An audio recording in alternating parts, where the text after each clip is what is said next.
রাতে বিশ্ব আসরের ফাইনালের মহারণ, চতুর্থ শিরোপার স্বপ্নে বিভোর আর্জেন্টিনা। দীর্ঘ অপেক্ষার অবসান চায় স্পেন। মহাকাব্যিক ম্যাচ দেখার অপেক্ষায় সমর্থকরা। শাপলা চত্বর হত্যা মামলার খসড়া প্রতিবেদন প্রসিকিউশনের হাতে। আসামি শেখ হাসিনা সহ অন্তত ৪১ জন। আনুষ্ঠানিক অভিযোগ দাখিল মঙ্গলবার, জানালেন চিফ প্রসিকিউটর।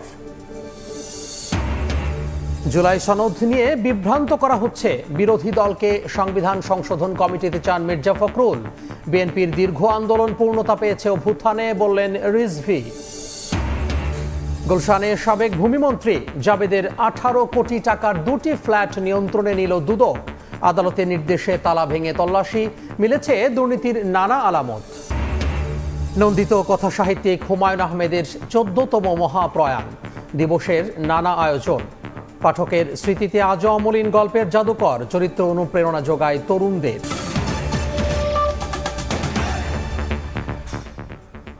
সময় সংবাদে সঙ্গে আছি আমি তোহা খান তামিম। শুরুতেই ফিফা বিশ্বকাপ প্রসঙ্গ। রাতে বিশ্ব আসরের ফাইনালে মহারণ। এর আগে আত্মবিশ্বাসে টইটম্বুর আর্জেন্টিনা। বৃষ্টি বাঁধার পরও অনুশীলনে চনমনে মেসি এনচোরা। অন্যদিকে ফ্রান্সকে হারিয়ে উঠছে স্পেন। শিশুদের পক্ষেই বাজি দে লা ফুয়েন্তের, যদিও বাজে আবহাওয়ায় শেষ দিনের অনুশীলন করা হয়নি তাদের। নিউ জার্সিতে দ্য ফাইনাল শুরু হবে রাত ১টায়। যুক্তরাষ্ট্র থেকে SM ইকবালের ম্যাচ প্রিভিউ।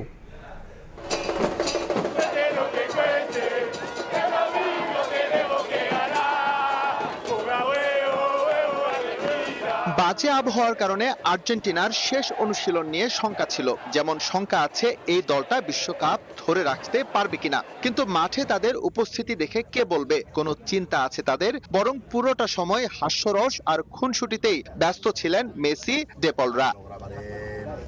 অবশ্য এটা তাদের বাইরের রূপ, ভেতরে কি কাজ করছে সেটা অনুমান করা কঠিন। পুরো বিশ্বকাপে কেউ পারেনি, প্রতিটা ম্যাচে তারা হাজির হয়েছে নতুন সব রূপে।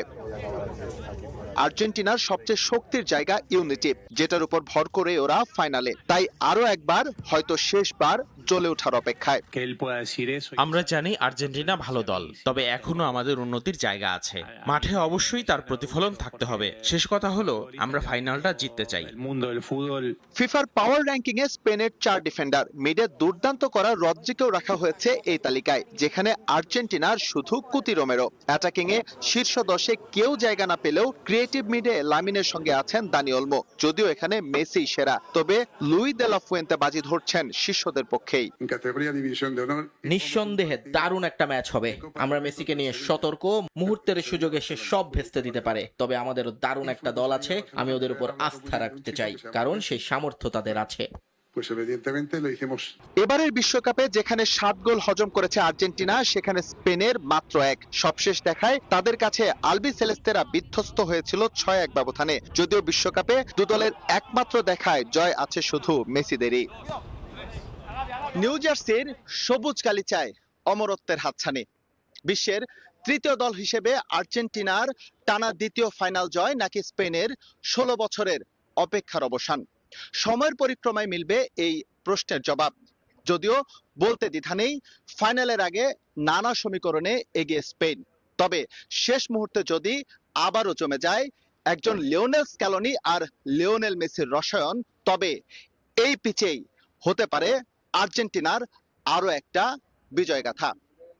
নিউ জার্সি থেকে SM ইকবাল, সময় সংবাদ, যুক্তরাষ্ট্র। বৃষ্টির বাধাতেও আটকানো যায়নি আর্জেন্টিনাকে। স্পেন ফিরে গেলেও ঘণ্টাখানেক অপেক্ষার পর অনুশীলন করেছে স্ক্যালোনি বাহিনী। স্বপ্নের ফাইনালের আগে নিজেদের রণকৌশল ঝালিয়ে নিয়েছে আলবিসেলেস্তারা।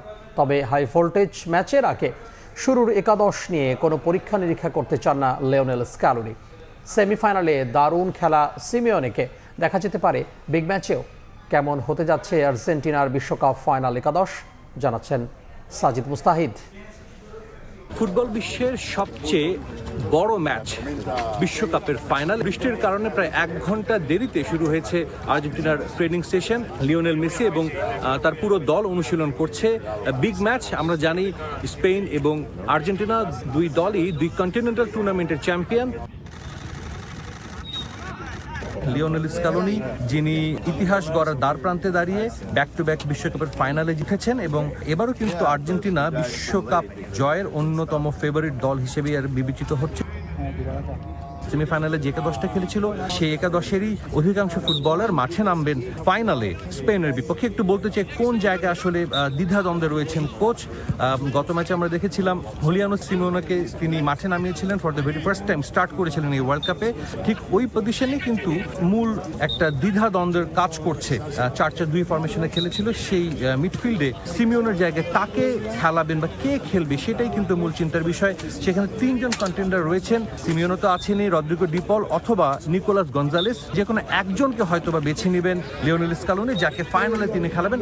আরও একটা কিন্তু চিন্তার জায়গা রয়েছে রাইট ব্যাকের যে পজিশনটা, সেদিক থেকে কিন্তু গোল কনসিড করেছিল আর্জেন্টিনার ফুটবল দল ইংল্যান্ডের এগেনস্টে, এবং সেই ম্যাচে কিন্তু শুরুর একাদশে ছিলেন নাহুয়েল মলিনা, যদিও পরবর্তীতে তাকে পরিবর্তন করে গঞ্জালো মন্টিয়েলকে নামানো হয়েছিল। গঞ্জালো মন্টিয়েল কিন্তু নামার পরে আমরা দেখেছি তিনি সেই জায়গাটা ভালো একটা ট্যাকেল দিয়েছিলেন এবং সেই রাইট ফ্ল্যাঙ্ক থেকে বা তার দিক থেকে তেমন কোনো আক্রমণ করতে পারেনি। তো এই দুইটা জায়গায় কিন্তু হয়তোবা চিন্তার কারণ, বা এই দুই জায়গাতেই পরিবর্তন আনতে পারে।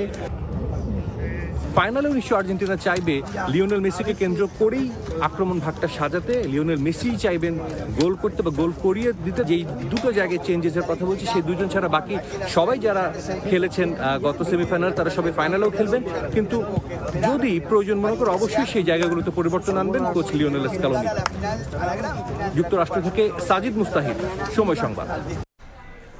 2022 সালে বিশ্বকাপ ফুটবল দেখানোর নামে 140 কোটি টাকা দুর্নীতি করেছে আওয়ামী লীগ সরকার।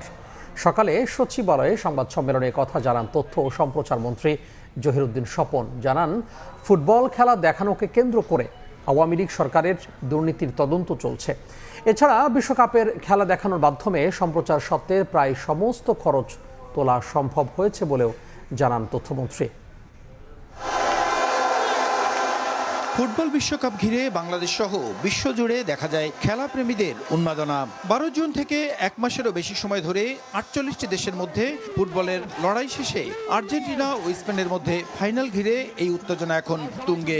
নিজেদের দেশ বিশ্বকাপে না খেললেও বাংলাদেশিদের ফুটবল প্রেম এখন বিশ্বমঞ্চে আলোচিত। বাংলাদেশ এবার ফিফার কাছ থেকে সরাসরি $3.85 মিলিয়ন সম্প্রচার সত্ত্ব কিনে দেশের 4টি প্রতিষ্ঠানের কাছে সাব লাইসেন্সিং এর মাধ্যমে ফুটবল খেলা সম্প্রচারের ব্যবস্থা করে। বিশ্বকাপ ফুটবল 2026-এর খেলা সম্প্রচারের নানা দিক তুলে ধরতে রোববার সচিবালয়ে সংবাদ সম্মেলনের আয়োজন করে তথ্য মন্ত্রণালয়। এতে বিটিভির মহাপরিচালক মোহাম্মদ মাহবুবুল আলম বিশ্বকাপ সম্প্রচারে সামগ্রিকভাবে বিটিভির লাভের দিক তুলে ধরেন। ফিফা ওয়ার্ল্ড কাপ দেখানোর জন্য সেই টাইমের কিন্তু একটা খরচ ছিল, সেখানে আমাদের একটা অনুষ্ঠান নির্মাণ করতে হতো। সেই অনুষ্ঠান নির্মাণের খরচটাও যদি আমরা অন্তর্ভুক্ত করি, সেক্ষেত্রে আমরা লাভজনক জায়গায় চলে যাবো। ফিফার কাছ থেকে সম্প্রচার সত্ত্ব সরাসরি কিনে কয়েকটি গণমাধ্যমে খেলা দেখানোর মধ্য দিয়ে সরকারের ব্যয় প্রায় শূন্যের কোঠায় নামিয়ে আনার দাবি করেন তথ্য ও সম্প্রচার মন্ত্রী জহিরুদ্দিন স্বপন। বলেন, ফিফার অর্থ পরিশোধের পর মাত্র 3 থেকে 4 কোটি টাকার ঘাটতি হতে পারে, যা বিজ্ঞাপনের মাধ্যমে উঠে আসার সম্ভাবনা রয়েছে বলে জানান মন্ত্রী। সরকারের ট্যাক্সের টাকা 98 কোটি টাকা দিতে হয়েছিল, মন্ত্রিপরিষদ বৈঠক করে দিয়েছে 2022-এ। সেইটা আবার বেসরকারিভাবে বিক্রি করা হয়েছে 22 কোটি এবং 17 কোটি, প্রায় 40 কোটি। আর সেখান থেকে এবার একেবারেই আমরা মাত্র 3-4 কোটি টাকার ঘাটতিতে আছি, যা হয়তো আমরা পূরণ করে ফেলতে পারি ইনশাআল্লাহ। অপরদিকে আওয়ামী লীগের আমলে 2022 সালের বিশ্বকাপে ফিফার কাছ থেকে $3.2 মিলিয়ন সম্প্রচার সত্ত্ব কেনা হলেও মধ্যস্বত্বভোগীদের মাধ্যমে প্রায় 100 কোটি টাকার দুর্নীতি ও লুটপাট হয়েছে বলে জানান মন্ত্রী। এটা দেখানোর নামে আবার কি পরিমাণ দুর্নীতি 2022-এ হয়েছে, 2026-এ তারেক রহমানের সরকারের আমাদের তথ্য মন্ত্রণালয়ের পারফরমেন্স বিটিভির পারফরমেন্সের সঙ্গে তুলনা করলেই আপনাদের কাছে পরিষ্কার হবে। ভবিষ্যতে ব্রাজিল ও আর্জেন্টিনার মতো জনপ্রিয় ফুটবল দলের সঙ্গে বাংলাদেশকে যুক্ত করে বিশেষ কর্মসূচি নেয়ার ব্যাপারে ফুটবল ফেডারেশনের সঙ্গে আলোচনা করা হবে বলেও জানান তথ্যমন্ত্রী। প্রসূন আশিস, সময় সংবাদ, ঢাকা। এবার অন্য প্রসঙ্গ। 2013 সালের 5 মে শাপলা চত্বরে হেফাজতের সমাবেশে হত্যাযজ্ঞের মামলার খসড়া তদন্ত প্রতিবেদন হাতে পেয়েছে প্রসিকিউশন। এতে পলাতক সাবেক প্রধানমন্ত্রী শেখ হাসিনা সহ 41 জন আসামি করা হয়েছে। মঙ্গলবার আন্তর্জাতিক অপরাধ ট্রাইব্যুনালে আনুষ্ঠানিক অভিযোগ জমা দেওয়া হতে পারে বলে জানিয়েছেন চিফ প্রসিকিউটর। 2013 সালের 5 মের সেই রক্তাক্ত রাত শাপলা চত্বরে হেফাজতের সমাবেশে চালানো হয় নৃশংস হত্যাযজ্ঞ। সেই ভয়াল রাতের এক যুগের বেশি সময় পর এবার আলোর মুখ দেখতে যাচ্ছে বিচার প্রক্রিয়া। ঘটনার তদন্ত শেষে চিফ প্রসিকিউটরের কাছে প্রতিবেদন জমা দিয়েছে তদন্ত সংস্থা, যেখানে তৎকালীন প্রধানমন্ত্রী শেখ হাসিনা এবং পুলিশ ও বিজিবি প্রধান সহ 41 জনেরও বেশি ব্যক্তিকে আসামি করা হয়েছে।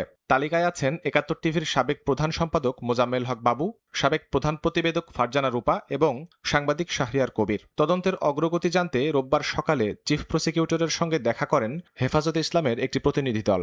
আমাদের যে অভিযোগ ছিল খসড়া রিপোর্ট তার কাছাকাছি আছে। প্রাথমিকভাবে আমরা যেটুকু দেখেছি কিছু আমাদের টুকটাক কারেকশন আছে। আমরা একটু পর্যালোচনা করে আমরা এই 2-1 দিনের মধ্যেই আমাদের কারেকশনের কথাগুলো আমরা ওনাদেরকে বলবো। শেখ হাসিনার বিরুদ্ধে প্রাথমিক প্রতিবেদন পাওয়া গেছে, সেখানে পুলিশ প্রধান, বিজিবি প্রধান সহ এরকম কয়েকজন আমরা মোটা দাগে বলতেই পারি যে তাদের বিরুদ্ধে একটা খসড়া রিপোর্ট এসছে, সেটা আমরা যাচাই বাছাই করে দেখব। চিফ প্রসিকিউটর জানান, শাপলা চত্বরের ঘটনায় 61 জন নিহত হওয়ার তথ্য পাওয়া গেলেও এখন পর্যন্ত 58 জনের পরিচয় শনাক্ত করা গেছে। শুধু ঢাকায় না, নারায়ণগঞ্জে ঘটেছে, কক্সবাজারে ঘটেছে, সে চট্টগ্রামে। তো সমস্ত জায়গায় যখন তারা একটা পরিকল্পিতভাবে আমাদের এই আলেম ওলামাদের উপরে এরকম একটা নৃশংস আক্রমণের শিকার তারা করলেন এবং রাষ্ট্রের সকল অর্গানকে এটার বিরুদ্ধে নিয়োজিত করলেন, এটাকে আপনি সিস্টেমেটিক বলবেন না, এটা টার্গেটেড বলবেন না, এটা ওয়ার্ড স্প্রেড বলবেন না। মঙ্গলবার মামলার তদন্ত প্রতিবেদন ট্রাইব্যুনালে জমা দেবেন চিফ প্রসিকিউটর। আগামী 21 তারিখ আমাদের ট্রাইব্যুনাল খোলার দিনই আমি বাদী হয়ে আমাদের ফর্মাল চার্জটা আমি দাখিল করতে চাই। শাহরিয়ার সৌমিক, সময় সংবাদ, ঢাকা। জুলাই সনদ বাস্তবায়ন নিয়ে জনগণকে বিভ্রান্ত করা হচ্ছে বলে মন্তব্য করেছেন স্থানীয় সরকার মন্ত্রী মির্জা ফখরুল ইসলাম আলমগীর। রাজধানীর রমনায় ইঞ্জিনিয়ার্স ইনস্টিটিউশনে জুলাই শহীদ সাংবাদিক সম্মাননায় তিনি বলেন, স্বাক্ষর করা সনদ বাস্তবায়ন করবে বিএনপি।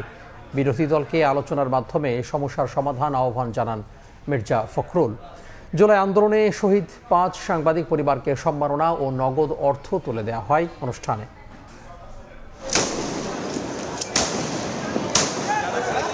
উত্তাল জুলাইয়ের 2 বছর রাজপথে ফ্যাসিবাদ বিরোধী লড়াইয়ে আপামর জনতার মিছিলে সেদিন অন্য সবার মতো ছিলেন সাংবাদিকরাও। পেশাগত দায়িত্ব পালন করতে গিয়ে বুলেটের আঘাতে প্রাণ গেছে 5 জনের, আহত হয়েছেন অনেকে। তাদের ও শহীদ পরিবারের কাছে জুলাই এক দগদগে ক্ষতচিহ্নের নাম। কি হারামো, আমার তো আছে আর এই 2টা সন্তান।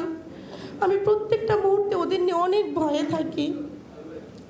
আপনারা আমার সন্তানদের জন্য দোয়া করবেন। তাই বলতো, আমার যদি কখনো মৃত্যু হয়, কোনো বিপ্লব হলে আমি আমার জীবনটা সেখানে দিয়ে দিব। আন্দোলনে প্রাণ হারানোদের ত্যাগের কথা স্মরণ করে ন্যাশনাল এডিটর্স কাউন্সিল নিহত 5 সাংবাদিকের পরিবারের হাতে তুলে দেয় ক্রেস্ট ও 1 লাখ টাকা করে নগদ সহায়তা। এ সময়ে সাংবাদিকদের অবদানের পাশাপাশি সমালোচনাও করেন আলোচকরা। বলেন, ফ্যাসিবাদ উত্থানের পেছনে সাংবাদিকদেরও ভূমিকা ছিল। একটা ঘটনায় সবচেয়ে বেশি সাংবাদিক মারা গেলেন, একটা আওয়াজ আছে কারো, অথচ এই যে 5 জন শহীদ সাংবাদিকের বিষয়ে একটা পত্রিকা কিছু লেখেন। আবার কোনো ফ্যাসিবাদ যাতে গড়ে উঠতে না পারে সেই জন্য জাতিকে সার্বক্ষণিকভাবে সজাগ রাখা, এটা আমাদের গোল। প্রধান অতিথির বক্তব্যে নতুন রাষ্ট্র গঠনের সুযোগ কাজে লাগাতে সবার প্রতি আহ্বান জানান স্থানীয় সরকার মন্ত্রী মির্জা ফখরুল ইসলাম আলমগীর। বলেন, জুলাই সনদ বাস্তবায়ন নিয়ে বিভ্রান্ত করা হচ্ছে। বিরোধী দলকে সংবিধান সংশোধন কমিটিতে এসে আলোচনার মাধ্যমে সমস্যা সমাধানের আহ্বান জানান বিএনপি মহাসচিব। 31 দফা বাস্তবায়নের কমিটমেন্ট আছে, জুলাই সনদ স্বাক্ষর করেছি, সেটা বাস্তবায়নের কমিটমেন্ট আছে। আমরা চেষ্টা করছি এগুলোকে পুরোপুরি বাস্তবায়িত করবার জন্য। কতগুলো বিষয় নিয়ে মানুষকে বিভ্রান্ত করার চেষ্টা করা হয়, তার মধ্যে একটি হচ্ছে জুলাই সনদ নিয়ে। এই যে সুযোগ সৃষ্টি হয়েছে নতুন করে রাষ্ট্র নির্মাণের, এই সুযোগের সৎ ব্যবহারটা আমাদেরকে করতে হবে। একটা আপনার কমিটিও তৈরি করা হয়েছে, বিরোধী দলের আমার আহ্বান থাকবে যে তারা আসবেন, এই কমিটিতে যোগ দেবেন এবং সংবিধানের যে বিষয়গুলো পরিবর্তন করা দরকার সেই পরিবর্তন করার তারা সহযোগিতা করবেন। ফ্যাসিবাদের নীল নকশা বাস্তবায়নে গণতান্ত্রিক ব্যবস্থা ধ্বংস করা হয়েছিল উল্লেখ করে বিএনপির 60 লাখ কর্মীর বিরুদ্ধে মামলা ও 1700 জনকে গুম করা হয়েছিল বলে জানান মির্জা ফখরুল। কিছু উদ্যোগ। সানবীর রূপল, সময় সংবাদ, ঢাকা। বিএনপি 17 বছর ধরে যে আন্দোলন করে আসছিল জুলাই বিপ্লবের মধ্য দিয়ে তা পূর্ণতা পেয়েছে বলে মন্তব্য করেছেন বিএনপির সিনিয়র যুগ্ম মহাসচিব এবং প্রধানমন্ত্রীর উপদেষ্টা রুহুল কবির রিজভী। সকালে নির্বাচন কমিশনে দলের বার্ষিক আয় ব্যয়ের হিসাব জমা দিতে গিয়ে সাংবাদিকদের কাছে এই মন্তব্য করেন তিনি। রুহুল কবির রিজভী বলেন, নির্বাচনী আইন অনুযায়ী নিবন্ধিত রাজনৈতিক দল হিসেবে বিএনপি নিয়মিতভাবে এই হিসাব জমা দিয়ে আসছে। স্থানীয় সরকার নির্বাচনে প্রার্থীদের ওপর বিএনপির সমর্থন থাকবে কিনা সে বিষয়ে এখনো সিদ্ধান্ত হয়নি বলেও জানান তিনি। কার্যক্রম নিষিদ্ধ আওয়ামী লীগের নেতাদের অংশগ্রহণ প্রশ্নে তিনি বলেন, নির্বাচন কে অংশ নেবে না সেটি আদালত ও নির্বাচন কমিশনের বিষয়।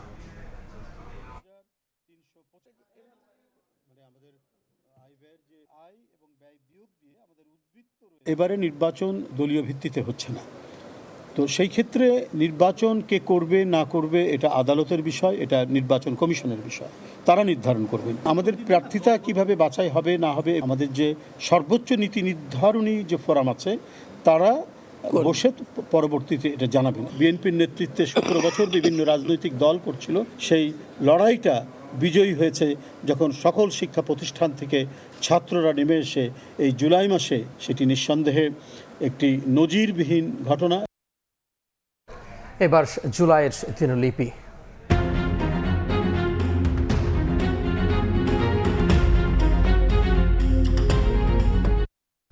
উত্তাল জুলাইয়ের 19 তারিখ দেশ জুড়ে তৃতীয় দিনের মতো ইন্টারনেট বন্ধ ছিল। র্যাব, পুলিশ, বিজিবির গুলিতে ওই দিন নিহত হয় অন্তত 66 জন। হেলিকপ্টার দিয়ে আন্দোলনকারীদের ওপর গুলিবর্ষণ শুরু হয়, যা চলতে থাকে 5 আগস্টের আগ পর্যন্ত। এদিকে সরকারের তরফ থেকে ফের আলোচনায় ডাকলে তা প্রত্যাখ্যান করে 9 দফা দাবি জানায় শিক্ষার্থীরা। ফ্যাসিবাদ বিরোধী ছাত্র নেতারা বলছেন, 9 দফার মধ্যেই নিহিত ছিল 1 দফার বীজ, যা সবার সঙ্গে আলোচনা করে ঘোষণা করা হয়। 19 জুলাই কমপ্লিট শাটডাউনের দ্বিতীয় দিনটি ছিল শুক্রবার। জুমার নামাজের পর থেকে মাঠে নামে ছাত্র জনতা। দেশব্যাপী আন্দোলনকারীদের সঙ্গে আইন শৃঙ্খলা বাহিনী ও আওয়ামী লীগ নেতাকর্মীদের সঙ্গে ব্যাপক সংঘর্ষ হয়। সরকারি হিসেব না থাকলেও বিভিন্ন পত্রপত্রিকা ও গণমাধ্যমের খবর অনুযায়ী 19 জুলাই সারা দেশে নিহত হয় 55 থেকে 66 জন। ওই দিন ঢাকায় সবচেয়ে বড় সংঘর্ষ হয় যাত্রাবাড়িতে। যাত্রাবাড়ির ওই সংঘর্ষ চলে একটানা 72 ঘন্টা। যাত্রাবাড়িতে সেদিন আন্দোলনের নেতৃত্বে ছিলেন বৈষম্য বিরোধী ছাত্র আন্দোলনের অন্যতম সমন্বয়ক আব্দুল কাদের। জুমার নামাজ শেষ করে মসজিদ থেকে হচ্ছে মিছিল বের হলো। মিছিল বের হয়ে দেখলাম কি মিছিলের সামনে দেখলাম হুট মানে একদম আকস্মিকভাবে গুলি করে 5 থেকে 7 জন মানুষ ওখানে গুলি করে মেরে ফেলা হলো। ওই দিন জাতীয় প্রেস ক্লাবের সামনে বিক্ষোভ পালন করে বিএনপি। সেখান থেকে গ্রেফতার হন দলটির সিনিয়র যুগ্ম মহাসচিব রুহুল কবির রিজভী। পল্টন এলাকায় প্রতিরোধ গড়ে তুলে জাতীয়তাবাদী ছাত্রদল। নয়াপল্টন পুরানা পল্টনের সবচেয়ে রক্তক্ষয়ী সংঘর্ষ হয়েছিল। আমি নিজেও সেদিন রাবার বুলেট লেগেছিল, কিন্তু আমার বাকি সহকর্মীদের গুলি লেগেছিল। 3 জন সহকর্মী শহীদ হয়েছেন। 19 জুলাই আন্দোলন দমাতে ছাত্র জনতার ওপর প্রথমবারের মতো হেলিকপ্টার থেকে গুলি চালায় র্যাব। বসিলা ব্রিজ এলাকা পরিণত হয় যুদ্ধক্ষেত্রে। মোহাম্মদপুরের আবাসিক এলাকাতেও হেলিকপ্টার দিয়ে টিয়ার শেল নিক্ষেপ করা হয়। 3 রাস্তার এখানে ব্যাপক গোলাগুলি হচ্ছে, সবাই ছত্রভঙ্গ হচ্ছে। আমার সামনে একজন ছিল, হেডশট করছে হেলিকপ্টার থেকে। সরকারি বেসরকারি বিশ্ববিদ্যালয়, স্কুল, কলেজ, মাদ্রাসা সহ সকল মাধ্যমের শিক্ষার্থীদের পর রক্তাক্ত জুলাইয়ের 19 তারিখ মাঠে নামেন অভিভাবকরাও। এমন প্রেক্ষাপটে 19 জুলাই সমন্বয়ক আব্দুল কাদের ছাত্র হত্যার দায় স্বীকার করে শেখ হাসিনাকে প্রকাশ্যে ক্ষমা চাওয়া, হত্যায় জড়িতদের বিচার নিশ্চিত করা, সরকারের কয়েকজন মন্ত্রীর পদত্যাগের দাবিতে 9 দফা ঘোষণা করেন। আব্দুল কাদের যখন 9 দফা দিল তখন তো তার নিরাপত্তাটা ইস্যু। নিরাপত্তাটা এনশিওর করার জন্য আব্দুল কাদেরকে একটা সেফ হোমের ব্যবস্থা করি, স্পেশালি সে যাতে সেখানে থাকে। পরপর 3টা জায়গা তাকে পরিবর্তন করতে হয়। 19 জুলাই মধ্যরাতে কেন্দ্রীয় সমন্বয়ক নাহিদ ইসলাম ও গণ অধিকার পরিষদ সভাপতি নুরুল হক নূরকে আটক করে পুলিশ। আন্দোলন রোধে 19 জুলাই ঢাকায় অনির্দিষ্ট কালের জন্য সভা সমাবেশ নিষিদ্ধের ঘোষণা দেয় ডিএমপি। আর রাত 12টা থেকে কারফিউ জারি ও সেনা মোতায়েন করে সরকার। আন্দোলন দমাতে সরকারি দমন পীড়নে উদ্বেগ উৎকণ্ঠা বাড়তে থাকে সাধারণ মানুষের। ঠিক সেই সময়ই আশার আলো হয়ে আসে সমন্বয়কদের ঘোষণা করা 9 দফা। বিশ্লেষকরা বলছেন সেই 9 দফার মধ্যেই নিহিত ছিল 1 দফার বীজ। সেখান থেকে নতুনভাবে গতি পায় আন্দোলন, এগিয়ে যায় গণ অভ্যুত্থানের দিকে।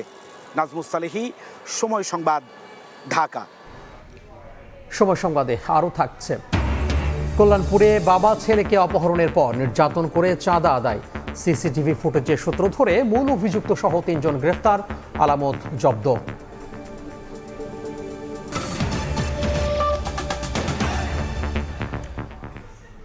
সিটি গ্রুপের চেয়ারম্যান মোহাম্মদ হাসান সহ 5 জনের বিরুদ্ধে গ্রেফতারি পরোয়ানা ও মামলার কার্যক্রম স্থগিত করেছেন হাইকোর্ট। আদালতে সিটি গ্রুপের পক্ষে শুনানি করেন আইনজীবী শিশির মনির।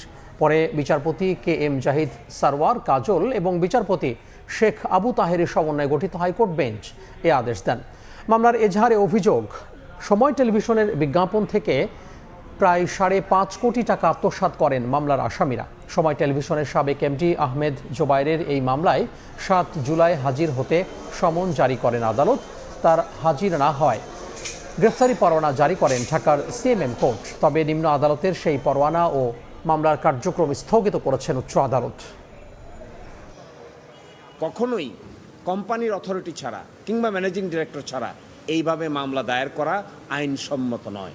তাহলে যে কেউ কোম্পানির পক্ষে যে কোনো সময় যা ইচ্ছে তার বিরুদ্ধে মামলা করতে, ফৌজদারি মামলা করার জন্য উদ্যোগ গ্রহণ করতে পারবে। এটা আইনের দৃষ্টিতে গ্রহণযোগ্য নয়।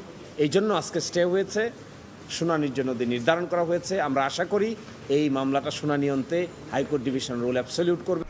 সাবেক ভূমিমন্ত্রী সাইফুজ্জামান চৌধুরী জাবেদের গুলশানের প্রায় 7,500 বর্গফুটের 2টি ফ্ল্যাটে অভিযান চালিয়ে নিয়ন্ত্রণে নিয়েছে দুদক। নির্বাহী ম্যাজিস্ট্রেট ও স্থানীয় পুলিশের সহায়তায় ফ্ল্যাট 2টি তালা ভেঙে ভেতরের মালামাল জব্দ করা হয়। দুদক জানায়, ফ্ল্যাটে মার্সিডিজ বেঞ্চ সহ 8টি বিলাসবহুল গাড়ির চাবি সহ দুর্নীতির নানা আলামত মিললেও অনেক মালামাল আগেই সরিয়ে ফেলা হয়েছে বলে ধারণা তাদের। গুলশান 2-এর 66 নম্বর রোডের এই আলিশান বাড়িটির সন্ধান পায় গত ডিসেম্বরে দুদক, যেখানে সাবেক ভূমিমন্ত্রী সাইফুজ্জামান চৌধুরী জাবেদের প্রায় 18 কোটি টাকা মূল্যের 2টি ফ্ল্যাট রয়েছে। আদালত থেকে ফ্ল্যাট 2টি ক্রোকের আদেশের পর এর তত্ত্বাবধানের দায়িত্ব দেওয়া হয় দুদককেই। রোববার সকালে পুলিশের সহায়তায় একজন নির্বাহী ম্যাজিস্ট্রেটের উপস্থিতিতে বন্ধ ফ্ল্যাট 2টির তালা ভেঙে ভেতরে প্রবেশ করেন দুদক কর্মকর্তারা। ফ্ল্যাটে মার্সিডিজ বেঞ্চ সহ 8টি বিলাসবহুল গাড়ির চাবি ও দুর্নীতির নানা আলামত মিললেও অনেক মালামাল আগেই সরিয়ে ফেলা হয়েছে বলে ধারণা তাদের। প্রাথমিকভাবে আমরা কিছু জিনিস পেয়েছি, এখানে কিছু গাড়ির চাবি পেয়েছি, আমরা 5 থেকে 6টা গাড়ির চাবি পেয়েছি, দামি গাড়ি মার্সিডিজ বেঞ্চ সহ, রোলেক্স ঘড়ির অনেকগুলো প্যাকেট পেয়েছি, ম্যানুয়াল পেয়েছি। এছাড়া বেশিরভাগ দামি জিনিস অবশ্য সরিয়ে ফেলেছে। তবে আমরা এখান থেকে অনেক ক্লু পাবো, তদন্তের অনেকগুলো ক্লু পাবো, যেগুলো আমরা ভবিষ্যতে আমাদের কাজে লাগবে। ফ্ল্যাট 2টি নিয়ন্ত্রণে নেওয়ার পর এর রক্ষণাবেক্ষণের দায়িত্বে থাকবে দুদকের সম্পদ ব্যবস্থাপনা বিভাগ। পরবর্তী সময়ে আদালতের নির্দেশনা অনুযায়ী এই সম্পত্তির বিষয়ে আইনি পদক্ষেপ নেওয়া হবে। আইনে বলা আছে যে এই সম্পদটা যাতে যথাযথ ব্যবহার নিশ্চিত করা হয়। যদি এটা ভাড়া দেওয়ার উপযোগী হয় তাহলে ভাড়া দিবে, যদি এটা ভাড়া দেওয়ার উপযোগী না হয় তাহলে এটা রক্ষণাবেক্ষণ নিশ্চিত করবে, এই কাজটা সম্পদ করবে। দুদক জানিয়েছে, সাবেক ভূমিমন্ত্রী জাবেদের বিরুদ্ধে বিশ্বের 9টি দেশে 10,000 কোটি টাকা পাচারের প্রমাণ মিলেছে। এরই মধ্যে 30টি মামলায় 500 কোটি টাকা আত্মসাতের তথ্য প্রমাণ হাতে পেয়েছে দুদক। তাসলিম তৌহিদ, সময় সংবাদ, ঢাকা। রাজধানীর কল্যাণপুরে বাবা ছেলেকে অপহরণ, নির্যাতন ও চাঁদা আদায়ের ঘটনায় 3 জনকে গ্রেফতার করেছে র্যাব। ব্রিফিংয়ে সংস্থাটি জানায়, বিকাশ এজেন্টের দোকান থেকে মুক্তিপণের টাকা তোলার সিসিটিভি ফুটেজের সূত্র ধরেই মূল অভিযুক্তকে শনাক্ত করা হয়। ঘটনাস্থল থেকে অপহরণ ও নির্যাতনের বেশ কিছু আলামত জব্দ করেছে র্যাব। রাজধানীর সবুজবাগের এক ব্যবসায়ী ও তার ছেলেকে অপহরণের পর বিকাশ এজেন্টের দোকান থেকে মুক্তিপণের টাকা ক্যাশ আউট করছিল প্রতারক চক্রের এক সদস্য। এই বিকাশ লেনদেনের সিসিটিভি ফুটেজের সূত্র ধরে চাঞ্চল্যকর অপহরণ ও চাঁদাবাজি মামলার মূল আসামি বিল্লালের খোঁজ পায় র্যাব। যে চিলেকোঠার ঘরে বাবা ছেলেকে আটকে রেখে নির্যাতন করা হয়েছিল, সেখান থেকেই তাকে আটক করা হয়। গেল 2 জুলাই মধ্যরাতে ব্যবসায়ী মাহফুজুর রহমান ও তার ছেলেকে রাজধানীর কল্যাণপুর থেকে অপহরণ করা হয়। 5 লাখ টাকা মুক্তিপণ দিতে রাজি না হলে চলে মারধর। প্রাণনাশের ভয়ে ভুক্তভোগীর স্বজনেরা অপহরণকারীর বিকাশে 50,000 টাকা পাঠান। মোবাইলের লক খুলে দে, তা আমি বললাম যে আমাকে দেন, আমি ইয়েটা খুলি, লকটা খুলি। এটা বলার সাথে সাথে ওনার বয়সী একজন ছেলে এসে লাঠি এতটুকু দিয়ে প্রচণ্ড মার। সেই সূত্র ধরেই অভিযান চালিয়ে শনিবার কল্যাণপুর থেকে মূল অভিযুক্ত বিল্লালকে গ্রেফতার করে র্যাব। একই ঘটনায় তার সহযোগী জুম্মান ও ফয়সালকেও আটক করা হয়। রোববার র্যাব 4-এর এক ব্রিফিংয়ে এসব তথ্য জানানো হয়। বাবা ছেলেকে আটক করে নিয়ে ভয়াবহ শারীরিক নির্যাতন ও চাঁদা আদায়ের ঘটনায় 3 জনকে গ্রেপ্তার করেছে।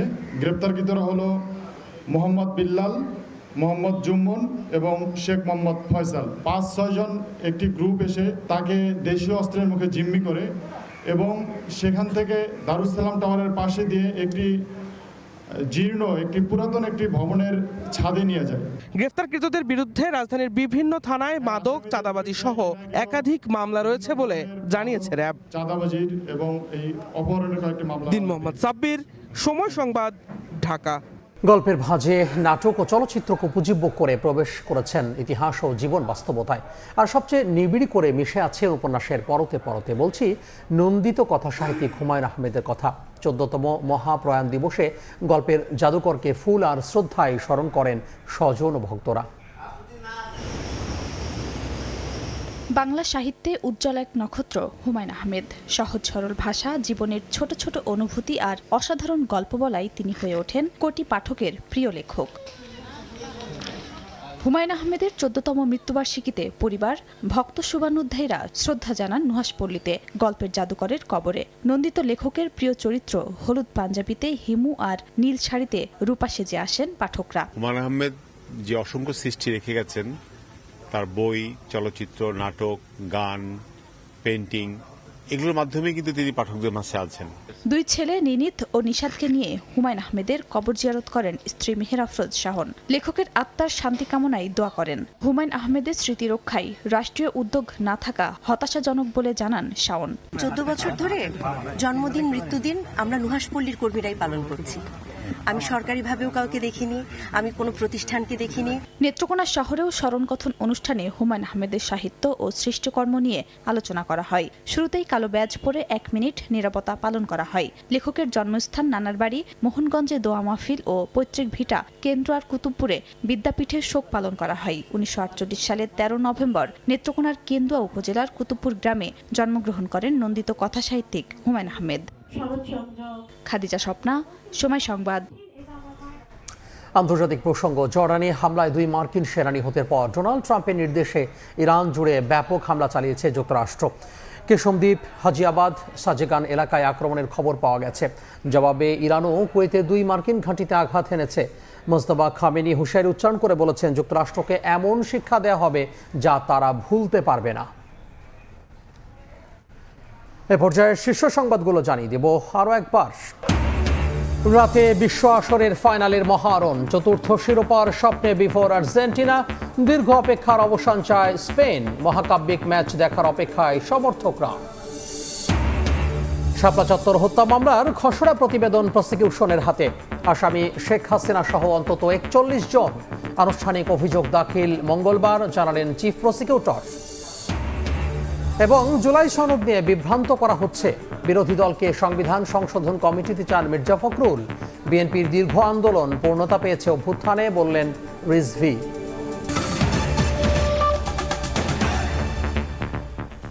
এই ছিল 5টার সময় সংবাদে। এবার যাচ্ছি বিশ্বকাপ নিয়ে বিশেষ আয়োজন কর্নার লাইনে।